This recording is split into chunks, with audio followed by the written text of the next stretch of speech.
Good morning! Morning mga brothers and sisters. Good morning mga friends.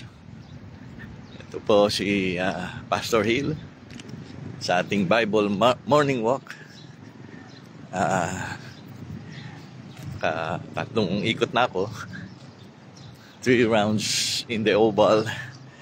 Hinatid ko uli si Jeremiah sa NU. Medyo after that dumiretso na ako dito.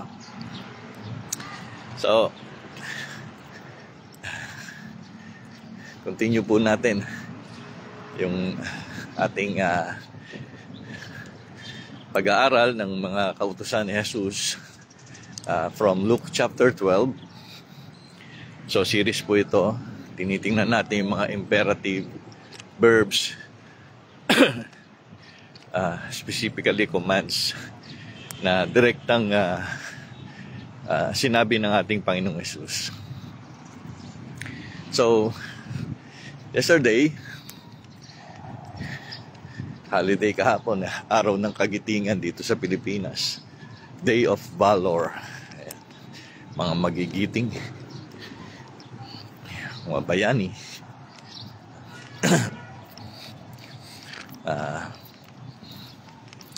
So dito, kahapon pala, no? Ang message sa atin, ang command sa atin is that we seek first setete, the kingdom of God, the reign of God, and all your worries about food, about dress, about drinks, the Lord would be supplying it to you. Good morning, Brother John. And so dyan sa Amerika hapon ready to sleep na ba? Hindi pa naman.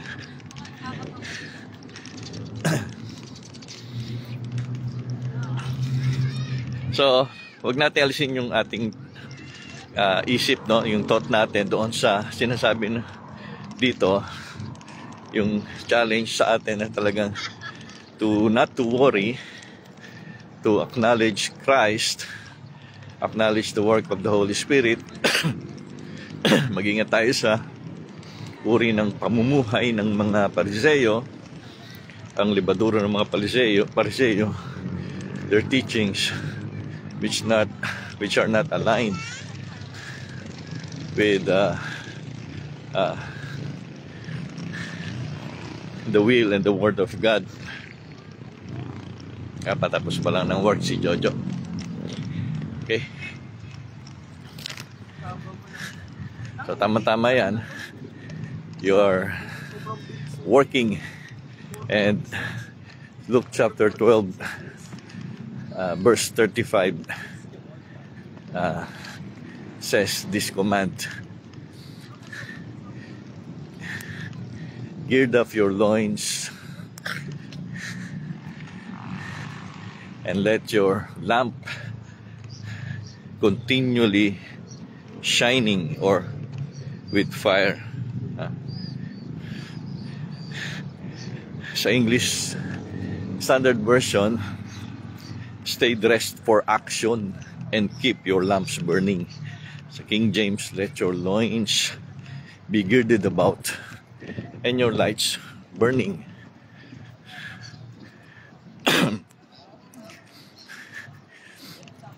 Now, going back to the Greek text, sa Greek, estosan yung imperative verb, estosan, from the present indicative active esto, which means to be or to exist. So ang idea, dahil buhay ka, because you are existing, you are alive, you are being a being, then you have to be. Ayan, you have to be ready. You have to be prepared. So, walang buhay na hindi kumikilos, hindi gumagalaw, hindi gumagawa. So yun ang essence ng command estosan. Although yung concept ng King James, gird up your loins, parang yung girding up is ang idea kasi noon yung parang yung belt, yung that holds the whole dress for work, no? Ready for work na yun eh. Nakabihis na siya. So yun yung idea. Kaya dito sa ESV naman, dressed or get ready for action. Ayan, get ready kasi bihis ka na, di ba? Alam mo, lalabas ka ng bahay na nakapajama ka pa. So expected, lalo na kung ikaw ay working. Pero palagay ko si Jojo nakapajama pa to. Kasi work from home. Marami mga work from home, naka-short, naka-ano. No? Pero ang idea nito, bihira naman yung work from home nung panahon ng Old Testament at New Testament eh. Kaya they must prepare themselves for work, estosan, to exist. So, comment na yung gird up your loins. Yung idea nyo, makikita rin sa Luke 12, verse 37. Siguro yun yung to dress up, to be complete. Yan. So, sa ibang version nga, be dressed for service. Yan. So, bibihis ka talaga para ihanda mo sarili mo sa trabaho. And sa verse 37 kasi, it will be good for those servants whose masters finds them watching when he comes. Truly I tell you, he will dress himself to serve. Will have them recline at the table and will come and wait on them. Sa ESV, additional to sa ESV, no? Kasi ginamit rin dito yung naalala nyo pa yung una nating Bible morning walk is all about the Beatitudes, no? The blessed. So dito sa Luke 12:37 sabi, Makarioi, blessed are those servants whom the master finds on watch when he returns. Yung mga alipin at nagbabantay na hindi tutulog-tulog, no, sa post nila. Mga Christians who are preparing themselves for the coming of the Lord and prepared when the Lord comes. Handa na sila, ready sila. Pag sakaling dumating ang Panginoon, nagbabantay sila. So, ayan. Medyo slow connection. Okay. So what does what is its message, no? Ano yung mensahe nito? To be ready, to be dressed, and to get ready for action, to let our lights burning, now yung lamp, kasi nga the idea is baka dumating yung dito, no, sa parable na tinuturo ni Jesus dito, baka dumating yung master nila gabing-gabi na, madaling araw na. So yung mga nagpupuyat, yung mga nagre-reading magpuyat with their lamps ready, sasalubungin nila yung master nila, di ba? Kasi hindi naman paved ang daan ng mga unang panahon, no? Naalala ko nung pumunta kami sa kasal ng kapatid namin, si Derek. no, doon sa Mindoro. Alimutan ko na yung bayan na pagbaba namin, pinarada namin yung sasakyan. We have to walk for almost 500 meters pa, no? At dumaan kami sa gubat, sa bundok pa. So ang ginawa nung mga sumundo sa amin, ng mga taga ron, Bungabong pala, no? Bungabong, Oriental Mindoro. Pero doon silang reading mga tuyong dahon, sanga ng nyug. Yun ang sulo namin, no? Sinisindihan nila yun. Ewan, naalala pa ni na Lowy yun. Hindi ko alam kung kasama si Jojo nun eh. Kasal ni Derek. Blessed morning, Lowy. And blessed morning po, Timelda.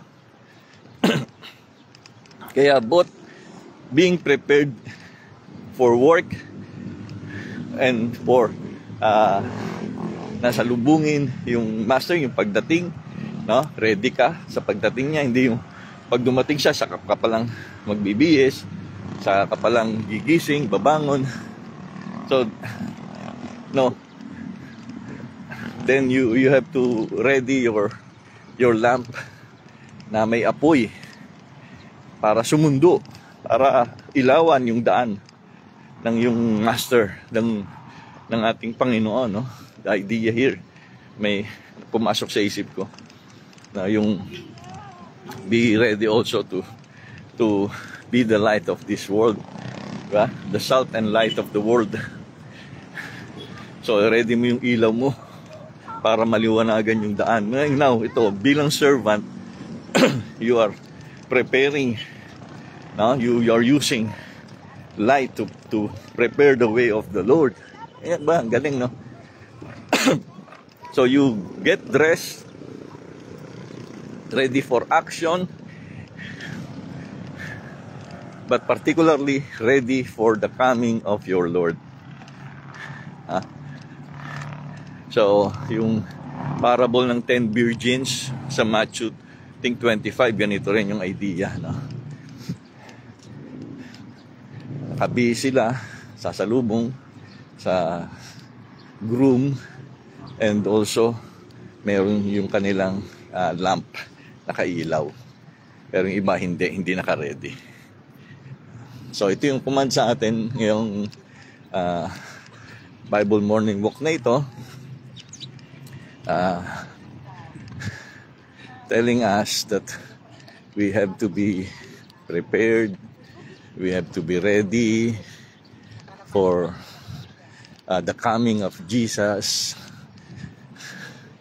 and that Jesus would find us working, no? Pinaglilingkod natin ang ating buhay kasi buhay tayo. That's the implication of Estosan.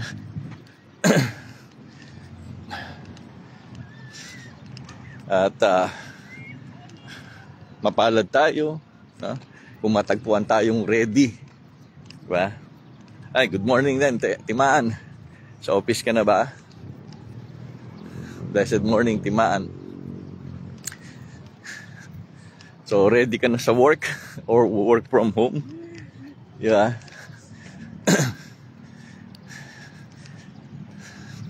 Then, ang challenge pa nga doon sa atin, yung mga servant daw na dressed for work, ready for action, having their lights burning. Ito yung sinasabi niya, ito yung mga tapat, na ito yung mga loyal kong alipin, faithful and wise, na yung mga matatalinong alipin. Wise, matalino, faithful, tapat na alipin. And sabi nga niya,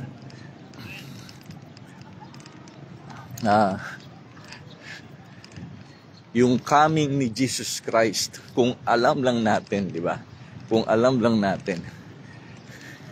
Kaya nilituloy niya to, di ba? Doon sa sa good man, doon daw sa punong bantay, yung punong servant.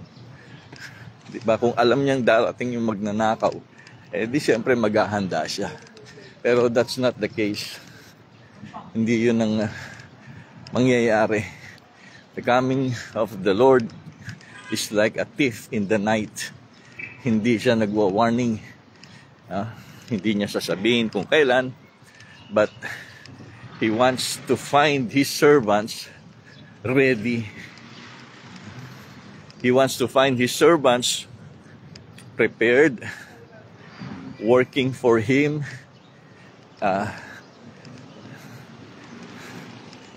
always with lights burning.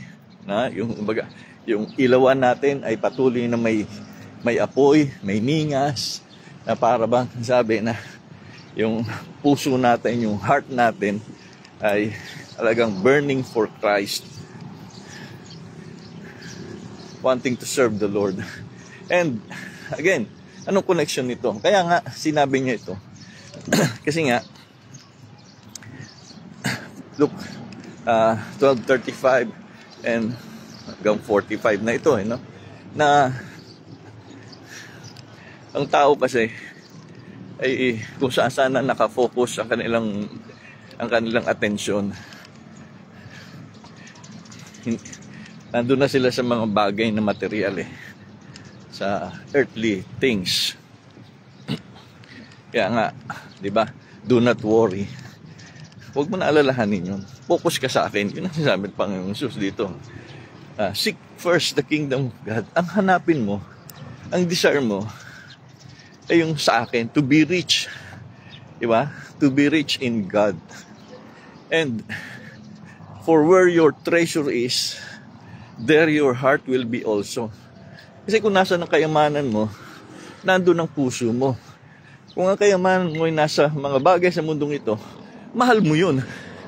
Yun ang mahal mo. No? Good morning, Timina. Nasa Japan ka pa ba at nangungulekta ng sakura? Morning, Timina. Good morning, Pastor Jerry.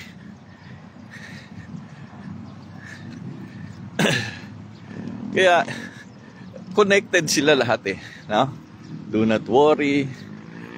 Watch out for the works of the Pharisees. Ingat kayo sa mga gawain ng mga mapanirang mga tagapagturo.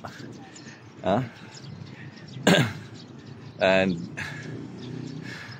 not to worry, because even the sparrows, even the ravens, even the flowers of the field, the Lord provides for their needs. The Lord allows them to be dressed in majestic dresses, higit na dakila kaysa kay higit pang maganda kaysa sa kay Haring Solomon. So not to worry, but focus on the Lord. Kasi when you worry about things on earth, wala nang focus natin. Pero makakilala nga ako no? Because of worrying, hindi na sumisimba. Go overtime, gumagawa ng paraan. No? So sabi ko, Pastor, gumagawa ng paraan So yeah, but the Lord knows what we need So ang paraan ng Diyos, hindi natin alam. Unahin natin siya. And He has given us 6 days and 22 hours. Kasi time to worship, di ba? Almost 2 hours lang. You will spend your time in the church. Pero if you are really seeking the Lord and wanting to be rich in God, ay hindi lang yan 2 hours. Kasama na dyan yung Bible morning walk natin araw-araw. Plus 6 hours, di ba? Kasama na dyan yung prayer mo. Sabihin na natin 10 to 30 minutes. So that would be almost, maganda na yun, 8 hours you're giving to the Lord. Now, if you fix your eyes on Jesus, sabi ng Hebrews, then 24/7 yan. No? And that is, masasabi natin, your treasure is for heavenly things, is all about heavenly things, and your heart is in God. So, nasusunod mo yung you shall love the Lord your heart. You shall love the Lord your God in all your heart, in all your soul, and in all your being. Nagagawa mo yun. Kaya, get dressed, Luke 12:35. No? Sa King James, gird up your loins, ibigkis mo na ang iyong damit. No? So, siguro alam niyo yung mga construction worker, meron silang belt, parang belt bag, no? Yung belt nila, nakasuksok na doon yung martilyo, no? Yung screwdriver, yung mga gamit nila, mga pako, meron silang packet ng pako. Ganon din mga electricians. Morning, Pot. Nanap na raw ako ni Asher. Nakabili na ako ng pandesal. So, after this, back to home base. Kaya, get dressed. Luke 12:35. For God. Get ready for action to serve God. We are servants. Luke 12 verses 35 and following, we are yung emphasis dito, tayo mga servant ni Lord. Tayo tapat, tayo matalinong alipin, faithful and wise servants tayo. So, alam nyo na, ibig sabihin nun, kung faithful at wise servants ka, alam mo na kung ano yung nasa puso mo, ano yung nasa isip mo, at alam mo na where your treasure is. For where your treasure is, there your heart will be also. Kaya, sabi, gawin mo, magsikap kang gumawa ng mabuti, spend mo bilang servant, no? Again, servant na to, hindi na natin pinag-uusapan dito yung salvation. So, yung paggawa ng mabuti is fruit of our being a servant, meaning we are already God's children, and hindi lang nag-level up pa nga tayo sa pagiging servant niya. Child of God who is joyfully serving God. Masayang naglilingkod sa Panginoon. And let your lights keep on burning. So, God bless mga kapatid. Ito pa ang ating Bible Morning Walk. Hope and pray na nakadagdag ito sa mga kaunawaan ninyo sa salita ng Diyos, nakadagdag ng insights on how you are living your Christian lives and how you can serve Him joyfully. Pagpalain po tayo mga kapatid. God bless po. Tuloy na prayer natin ang Atinoba sa kanyang karamdaman. Ang mga prayer request po to, sinishare ko na sa inyo. Kapatid po namin si Tinoba, si church, and patuloy po yung kanyang menstruation. So, for almost a month na, and we are praying for her complete healing. Ganun din yung sambahayan ni na Dr.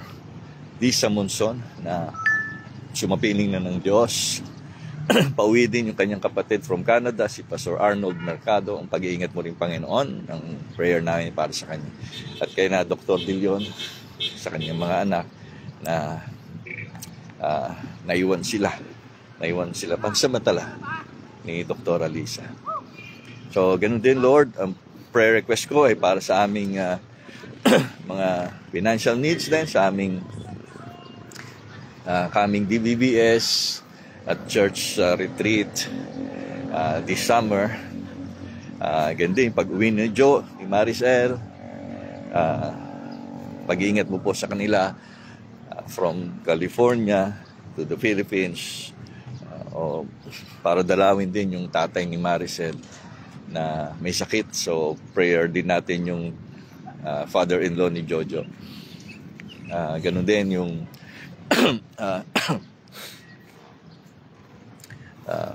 birthday ng aking kumparing pastor, si Pastor Rico Encarnacion.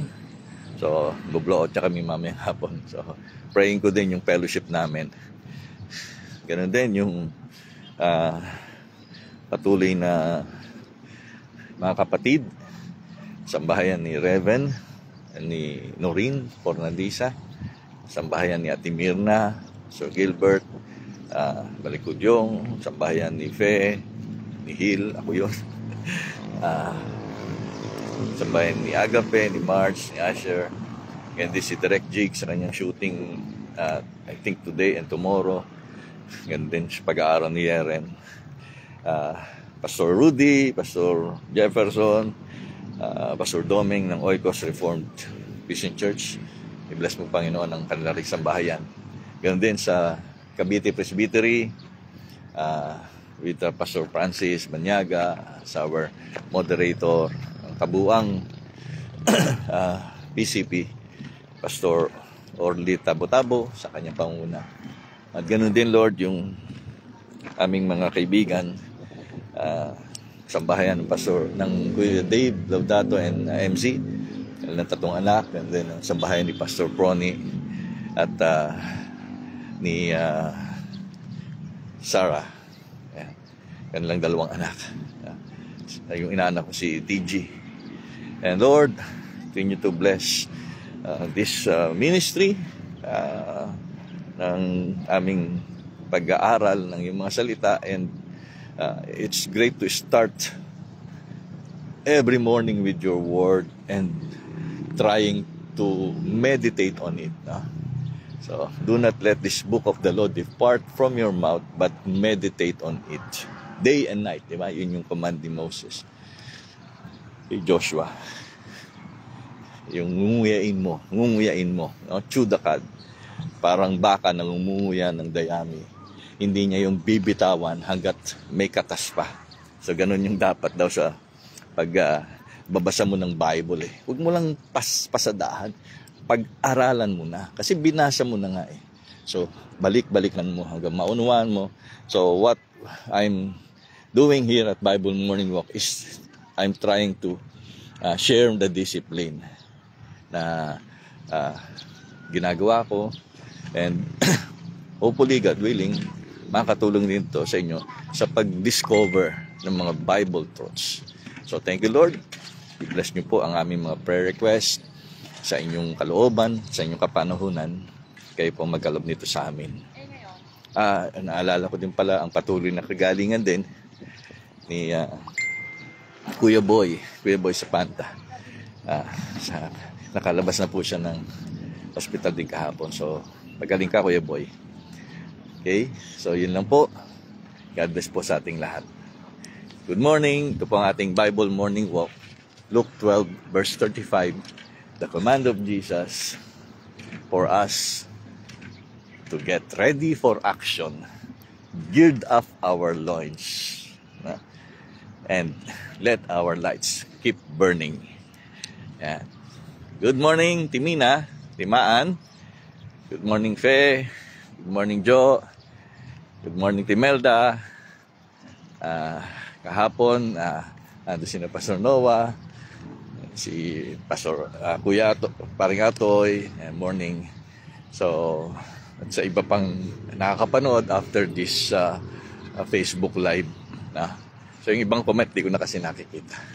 So, God bless po sa inyo lahat. Bye.